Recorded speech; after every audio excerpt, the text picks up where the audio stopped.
wasaaradda beeraha ee dalka Jamhuuriyadda Soomaaliland ayaa maanta siirka bariiska u qaybisay beeralayda ku dhaqan gobolka Saraar waxaana munaasabadii lagu shaacinayay qaybinta bariiskan oo ka soo qayb galeen mas'uuliyiin door ah oo ka mid yahay xogayaha fulinta dawladda hoose Caynaba Cumar Maxamuud Muuse gudoomiye ku-xigeenka golaha deegaanka ee Caynaba Abukar Shida Xasan iyo waliba iskaashatooyinka beeraha ee gobolka Saraar ugu horeyn bay suduwaha wasaaradda beeraha ee gobolka Saraar Faysal Cismaan Saciid oo isagu ka hadlay madashaasi ayaa ka waramay qaabka loo beerayo bariiska waxaana uu sheegay in wasaaradda beeruhu ay ku dadaalayso sida ay dadkeedu la soo bixi lahaayeen quutal daruuri iyagu iska leeyihiin waxaana uu sheegay in wasaaraddu ay bariiskan beeristiisa ku tijaabisay gobolada Awdal iyo Saaxil imikana uu soo go'ay qaybtii u horeysay isuduwahani waxa uu si weyn ugu mahadnaqay wasiirka wasaaradda beeraha mudane Faarax Cilmi Maxamuud Geedoole oo uu sheegay inuu kala shaqeeyay sidii loo hirgelin lahaa bariiska isla markaasina looga beeri lahaa gobolka Saraar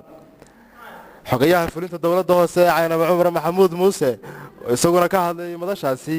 ayaa waxa uu si weyn ugu mahadnaqay isuduwaha wasaaradda beeraha iyo wasiirka wasaaradda beeraha si uu sheegay in ka shaqeeyeen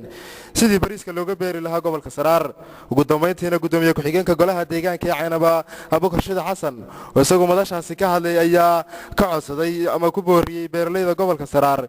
in siirkan la siiyo ay si fiican uga faa'iideystaan isla markaasina ay wax soo saar fiican ka soo saaraan taasoo magac u noqon karta gobolka Saraar